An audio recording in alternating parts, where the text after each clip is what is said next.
T gang. It's your boy with the fat SwaggyReacts, and we are back with another reaction video, man. And shouts out to the homie Mr. Nightmare, man.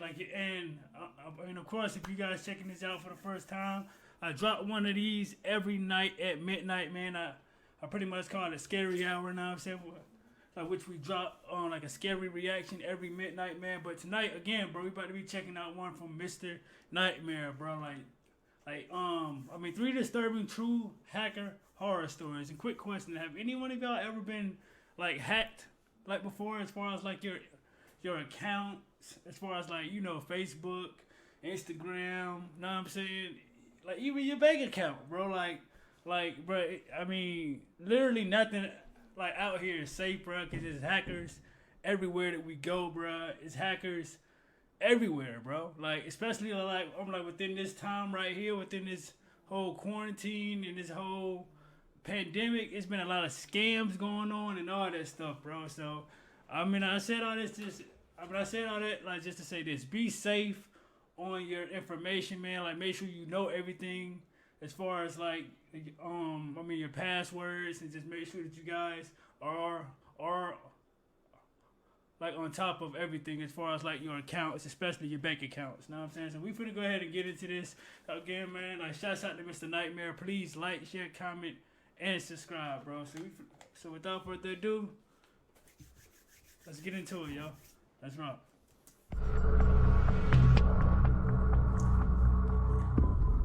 The topic of today's video has to do with computer hackers, specifically stories recounted by victims of computer hackers. And this video happens to be sponsored by Atlas VPN, an app that encrypts your data and hides your virtual location online, which makes it harder for people like the hackers you'll hear about in this video to figure out where you are, what you're doing on the internet, and collecting personal data of yours. At the moment, see, that's what I'm saying. Like with the like, I think everyone should try to like, you know, like get this app right here that he's talking about, bro, because yeah. Atlas VPN is the cheapest VPN provider that's able to protect you, as well as unlock worldwide libraries of services that could usually be blocked by regional barriers, such as Netflix, Amazon Prime, Disney Plus, and more. And it's able to do this by allowing you to change your location to another country. So for example, if the region in which you live doesn't have a specific title that's available to a different region, you can use Atlas VPN to change your location to make that title available to you. Unlike other VPNs, which may be clunky and confusing to navigate, the user interface for Atlas VPN is very simple and user-friendly. Atlas VPN strives to provide easy and accessible privacy, and does not log user activity while they're connected to their servers. Check the link in the description for more info. Hey, that's dope. Like, again, guys, just check it out and just see what he's talking about on that joint. Know what I'm saying? That seems like real convenient and helpful. Know what I'm saying? And safe.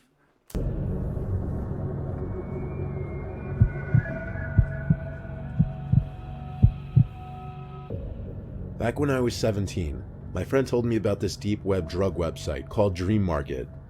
It was where he bought things like weed and Adderall. He had what he referred to as a trusted dealer, whose information he sent me to buy from. I don't condone doing anything like this. I was simply just young and stupid. I thought buying Adderall would help me with my senior projects. Anyway, I went about doing that. However, this purchase made me intrigued to continue. Like, it's a website where you can really buy this stuff, bro. Come on, bro. That's crazy to me, dog. That is crazy to me, bro. Browsing Dream Market and seeing what else one could buy. And I saw this range from counterfeit bills to real guns. This got me more intrigued to view more of the deep web. I found some link somewhere on Dream Market that led to, I guess, what was a drug chat room, because it was just a lot of people seemingly advertising the drugs they were selling and their rates. See? And I bet the FBI and police is all up in there, dog. Just busting these drug dealers back to back to back to back. It's stupid. I found it interesting. Some people would post random .onion links, and I clicked on one. It brought me to a black page with the title Home Base at top in large text. Underneath were a bunch of other random links. I clicked on a bunch of them. Most never loaded, probably being dead links. A couple loaded. One was another chat room. This one didn't have a title. There were like 3 usernames signed into the room, all random looking, just like the assortment of random letters I inputted just because I didn't care. The chat's previous history showed a few people were talking in another language, then another guy was typing in English. That guy was still in the chat room, and actually, before I typed anything, he typed yo directed at me.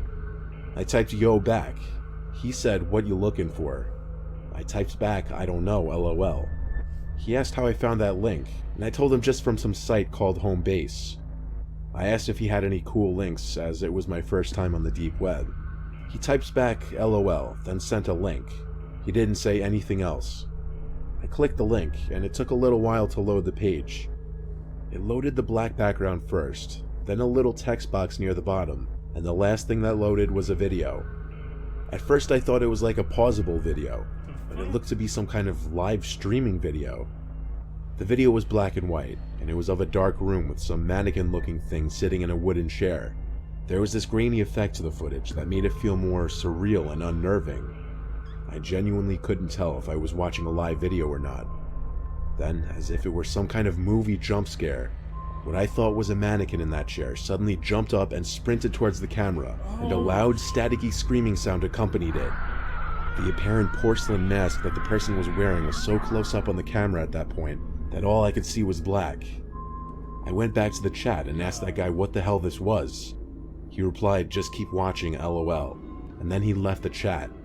I went back to the other tab, and the video or live stream window was gone. It was now just a blank screen with a text box on the bottom. The text box didn't let me type anything though. My Tor browser window suddenly closed without my doing. Then a deep, raspy voice was coming from my speakers. It was someone obviously trying to disguise their voice. The voice said my first name and claimed they had all my files.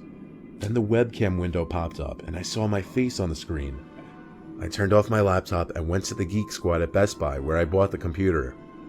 The guy I spoke to's guess was that he was able to somehow get the basic info off my computer, like my account name. He recommended I factory reset the computer. He helped me with the process. I didn't have anything I was worried about losing on there anyway. It was a relatively new computer. If you're ever on the deep web, I heavily recommend using some kind of VPN, even for the alleged safe websites. Yeah, man. Like, that's what I'm saying. Like, these chat rooms and all this stuff, I'm telling you, bro, like, it just takes that one person. You know what I'm saying? That one person.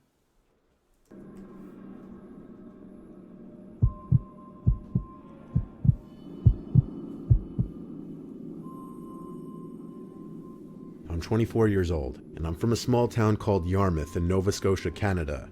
I keep my social circle very small, just my few friends and my coworkers really. I mention that as a point in saying I don't really know anyone who would be out to get me in any way. I browse Reddit a lot in my free time. I'm an active poster. There was this one night when I pulled up Reddit on my browser out of boredom that I had a new message. Not unusual, as I'd have people messaging me in reference to my posts quite often. It was a message request from some random account, a now deleted username. The message said, "Check your email, your spam folder specifically." I replied back, "Huh? Why, who's this?" In the meantime, I opened up my Gmail and went to the spam folder. There was one email that stuck out from the rest, titled in all caps, "I know who you are."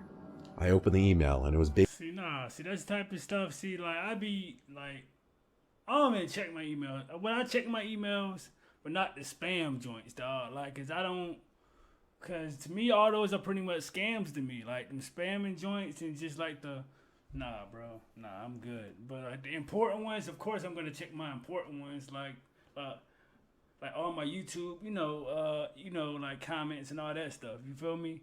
But nothing else. Basically a paragraph full of my personal information, including my full. I opened the email and it was basically a paragraph full of my personal information, including my full name, my Reddit password, my home address, along with threats. Basically, oh man, your home address? Ooh.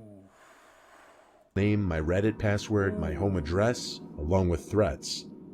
Basically, whoever sent the email was asking for a one-time payment of $5,000 through Bitcoin to a specific Bitcoin wallet address. Nah, bro. My heart was basically in my throat.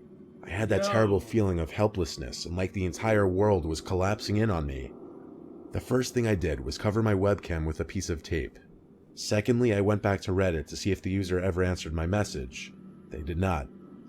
I went to report the account on Reddit as quick as I could, as if that would even do anything though. Right. I replied to the email, copy-pasting the exact message I sent to the Reddit account, asking who this was, how they got that information, and if this was a prank.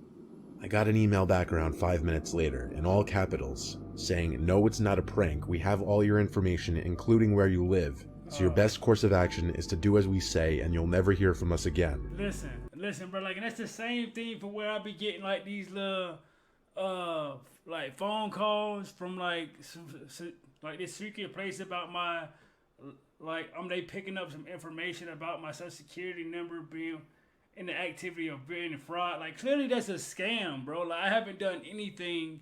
Know what I'm saying? So, like, just stop trying to call me with these, like, stupid hacks and try to, like, you know, like, scams and stuff, dog. Like, it don't work with me, bro. Like, I wasn't born yesterday. You feel me? I'm pretty sure, like, I'm not the only one that got those calls talking about, please provide your social security number because we over here are searching the some fraudulent activity is going on. Like, know what I'm saying? I know I'm not the only one that get those phone calls, bro. I know I'm not the only one to get those phone calls. Live. So your best course of action is to do as we say, and you'll never hear from us again. Exactly. Obviously, I was not. Yeah, like, do what you, say, or the police to be coming knocking at your door. I drive past police every day, bro. Come on, bro. Course of action is to do as we say, and you'll never hear from us again. Obviously, I was not going to shell out $5,000. I don't even make a lot of money to begin with. Right. I contacted all of my friends asking if it was any of them, like begging them to just come forward now before I'd call the police. None of them admitted to it, so given that I threatened calling the police, I knew it wasn't any of them. I tried to think of anyone at work who might have issues with me, but really I get along with everyone at work. I chalked it up to my password somehow being stolen by malware or a hacker, and through that they somehow got the rest of my information. The main question was, do I pay the money? And that was absolutely not happening. I forced myself to go to sleep and left my laptop off the whole next day. I used my desktop instead after getting home from work. I didn't sign into Reddit or anything though. I did, however, change my password on all other websites and apps on my phone. I finally signed into my laptop late that night because I was just so bored and curious. Curious but nervous to see if anything had changed and if I'd gotten any new emails. I signed on and everything on my computer still looked normal. So I went to Reddit and saw the user who messaged me was now deleted. So I went to a subreddit which talked about computer hackers and scams and such, and I posted my experience. At some point, I noticed the taskbar at the bottom of the screen turned darker. Curious, I minimized all my windows, and my desktop wallpaper was different. I knew right away what it was though. I recognized the outside of my bedroom window. The white frame of the outside windowsill was in the picture, and the flash of the camera also caught me laying in my bed sleeping. What? Some seconds later, a pop-up window appeared, along with the Windows error sound. Inside the pop-up error window was a message saying the word pay, with a winking face following it. I closed my laptop screen and forced the computer off by holding the power button. I also pulled my blinds down and called my parents. It was still early enough to do so. I told my dad over the phone that some hacker had my info, and he came right over with his truck to help me load any valuables I could think of into his truck to stay with them for a while. Before we drove off from my apartment, my dad yelled like a madman into the night sky, basically threatening whoever was hacking me. It was definitely a scene, but I was too preoccupied with worry to be embarrassed by it. I stayed with my parents for weeks and used my mom's computer when needed. I blocked that email address that sent me the original email. I finally got back to my apartment a few days ago. I'm still scared every night to hear a knock at my window or get another threatening email. Right. I haven't brought it to the police yet, as I'm hoping it's all just a bluff still to get me to pay. I'm also hoping it's over and that they've given up. Bro, but it's still crazy because they still got your address, fam. They still got your address, bro. You, like... Man, that's crazy, bro. That is freaking crazy to me, bro. And you don't know who it is. Like, that's the crazy part. He can literally be living like down the street or next to you and you wouldn't even know it.